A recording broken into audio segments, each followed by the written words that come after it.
Hey everyone, welcome back to The Road to Superman. This is the web series where we follow all the latest updates and rumours regarding the Superman reboot. This is episode 14 and today we have quite a few reports to talk about. Some are good and others are downright confusing. But before we start today's video, I just want to let everyone know that I have created a brand new Discord server dedicated to the DCU. It's going to be filled with the latest updates from the DCU, including Superman, and will be a place where hopefully hundreds or even thousands of fans can talk with one another about everything DC. I've been chatting with people in there already and it's been great. We have 73 members already and would love for you to join it. So there is a link in the description if you wish to join. But now on with the first update, and take this one with a pinch of salt because I don't know how reliable this source is. The Whipped on Twitter has claimed Superman will reference the Man of Steel getting shot with a kryptonite bullet, and people are assuming that this implies that the Superman Bloodsport interacted with in the Suicide Squad was David Corenswet and not Henry Cavill. Now I'm hoping and expecting this is most likely false and this isn't referenced in the film at all, but let's just say it is true for the time being. What would that mean for the DCU? Well, firstly, it means Bloodsport is around and he will be played by Idris Elba. But also, it means that kryptonite is already around and known of in the DCU, which could create some interesting stories within this Superman movie and future DCU stories, as we won't need to have the whole explanation of how kryptonite weakens Superman, as it's an already established weapon against the Man of Steel. But I assumed that would have been the case whether this happens or not. People are also assuming that this means the Suicide Squad would be connected to the DCU, which I don't like at all because it makes this reboot feel like a bit of a lie, because a full reboot implies everything and everyone is gone,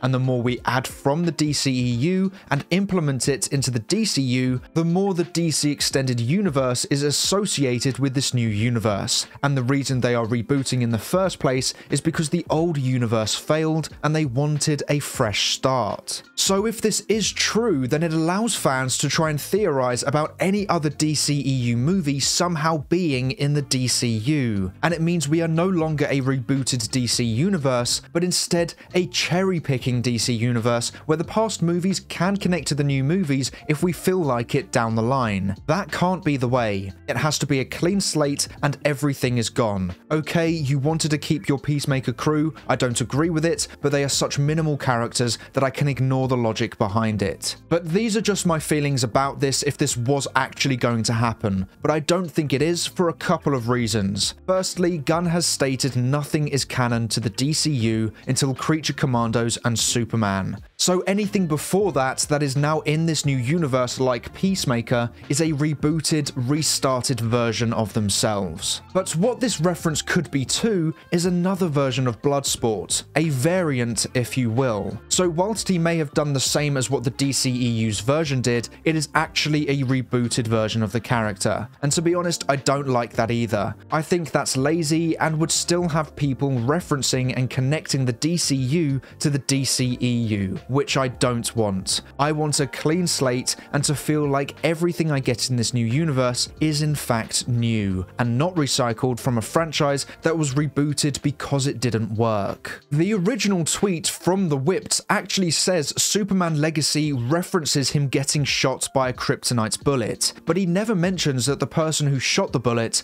was Bloodsport, but many are assuming Bloodsport was the shooter, so there is no guarantee that that is the case. So for the time being, I'm going to say that if this rumor is true and it is referenced that Superman was shot with a kryptonite bullet, that it was by a different character and not Bloodsport. But we will leave that conversation there. Now we move on to talking about something we have definitely never talked about on the channel before, and that is the Superman suit. Now, according to My Time to Shine, they have heard that the suit will look something like this. Now, this is the Superman design from Fortnite, and whilst I used to love playing that game, and I did spend hours and hours unlocking this very skin, I'm not the biggest fan of this design. Specifically, yet again, the trunks. They are too small and too tight, and if you're from England, you know that we have a few names for men's trunks that are like this design, and I will leave it at that. I also don't really like the sleeves of the suit to go down past the wrist, and I'm undecided on the collar. I kind of like the unique design, but it doesn't really make sense. Superman wears his costume under his work clothes, but how will he cover up the suit when it has this big collar visible? The same goes for the sleeves. Surely they will be poking out of the sleeves of the shirt. Now, I don't think My Time to Shine has seen this design from Job Hutts, who has made quite a similar design to Fortnite's, but looks a lot better, and with the right Superman crest. Now, if we are looking at this one, then I can get behind this a lot more. This makes more sense, but I would still get rid of the collar just in terms of practicality, and preferably no trunks, but I don't see that happening. But I have loved Superman stories with costumes that I don't really like, and I can love another Superman story the same way. Like I've said, the most important thing is the story. The suit is very important, but not the most important thing. But staying with the suit, people have been debating whether or not we will be getting the Superman crest on the back of the cape. Now, this is something that was missing from Henry Cavill's Superman suit, but I can really get behind this coming back. Now, Gunn made an interesting comment when someone said to him, "Please give us back the yellow crest on Kal-El's cape, and please stay away from any connection to Donner's Superman. Thank you." And Gunn said, "I can't do both things at the same time." And some are theorizing that Gunn is saying the yellow crest is on the back of the cape, which means it is technically connected to Donner's Superman, and so fans have decided to make some edits of what this could actually look like. And Manuel Bejarano has created 2 pieces of art of the front and back of Superman's costume, and it looks amazing. You can see the really strong texture of the front of the suit, and the crest on the cape really works, so I think it should be there. He also created this quick animation of the Superman crest, which I just think looks so good and so cinematic, and I really hope James Gunn does something like this, but with the full suit as a full announcement of the costume. And I do think the full reveal will happen soon,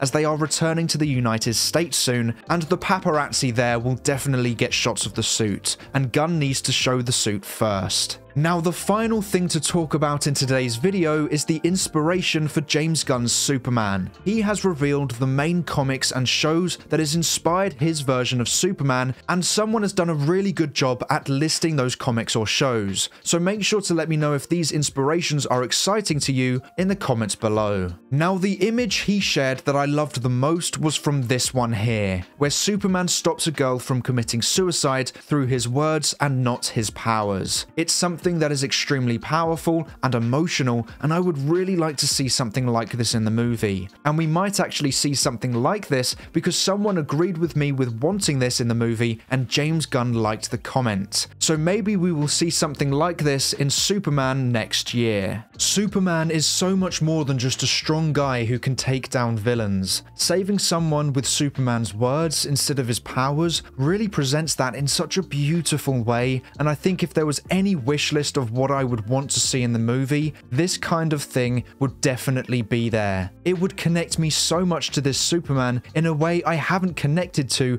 in other live-action versions of the character. We've seen the incredible Christopher Reeve Superman saving cats from trees by flying up to where normal people can't reach, and we've seen the amazing Henry Cavill Superman saving countless people with his strength that no other person could have done. Those were their iconic moments, and so what could be David Corenswet's iconic scene could be his way of using his words to save someone who's in a really low stage of their life, and maybe needs to hear those kind of words to realize that the world is still a good place. Just sitting down with them and talking to them and making them feel like they're not alone. That would be an all-time iconic Superman moment, and would be an incredible representation of who Superman is as a person. Not a perfect soldier, but a good man. Now, my final question question to you all is, how do you think this Superman gets his suit? Because in the original comics, Martha Kent makes the suit for him, but in Man of Steel, it's actually the Fortress of Solitude that makes it for him. And based on the design gun released, the fabric looks too good for Martha to make. So do you think maybe somehow she made it, or do you think the Fortress of Solitude made it for him? Let me know in the comments below.